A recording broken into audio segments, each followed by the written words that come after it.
ಕ್ರಿಯಾರೂಪಕ್ಕೆ ತಂದೆ ತರ್ತೀವಿ 19ನೇ ತಾರೀಕು ಅಂದರೆ ನಾಳೆ. ಇದಕ್ಕೋಸ್ಕರ ಸ್ಪೆಷಲ್ ಆಗಿ ಕ್ಯಾಬಿನೆಟ್ ಕರೆದಿದ್ದಾರೆ ಮಾನ್ಯ ಮುಖ್ಯಮಂತ್ರಿಗಳು. ಸರ್ ಎಲ್ಲರಿಗೂ ಅವ್ರಿಗೆ ಹಕ್ಕಿರ್ತದೆ ಸರ್, ಅವ್ರವ್ರ ಸಮಾಜದವ್ರು ಕೇಳ್ತಾರೆ, ಅದನ್ನ ನಾವು ಏನು ಅದ್ರ ಬಗ್ಗೆ ನಾನು ಚರ್ಚೆ ಮಾಡೋದಕ್ಕೆ ಹೋಗೋದಿಲ್ಲ.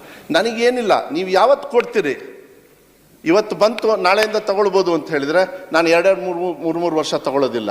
ನನ್ನ ಪ್ರಕಾರ 3 ರಿಂದ 4 ತಿಂಗಳು ಹೈಯೆಸ್ಟಲ್ಲಿ ನಾನು ರಿಕ್ರೂಟ್ಮೆಂಟ್ ಮಾಡಿ ಮಕ್ಕಳಿಗೆ ಪಾಠ ಹೇಳ್ಕೊಡ್ತಕ್ಕಂಥ ವ್ಯವಸ್ಥೆನ 100ಕ್ಕೆ 100 ನಾವು ಮಾಡ್ತೀವಿ ನಮ್ಮ ಸರ್ಕಾರದಿಂದ ಸರ್, ಹಿಂದೆ ಹೋಗೋದಿಲ್ಲ. ಆದರೆ ನೀವೇನು ಹೇಳಿದ್ರಲ್ಲ, ಈ ಕಡೆ ಬಂದು 5,600 ಬರೀ ಕಲ್ಯಾಣ ಕರ್ನಾಟಕ, ಇಡೀ ರಾಜ್ಯಕ್ಕೆ ಬರೀ 5,000 ಸರ್.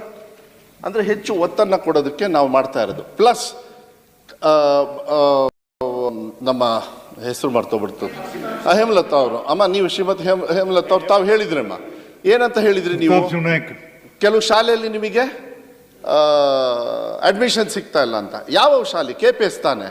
ಅದಕ್ಕೆ ಇತಿಹಾಸದಲ್ಲಿ ಇದುವರೆಗೂ 306 ಶಾಲೆಗಳಿದ್ದಾವೆ ಅಷ್ಟೇ ನಮ್ಮ ರಾಜ್ಯದಲ್ಲಿ. ಈಗ ನಾವು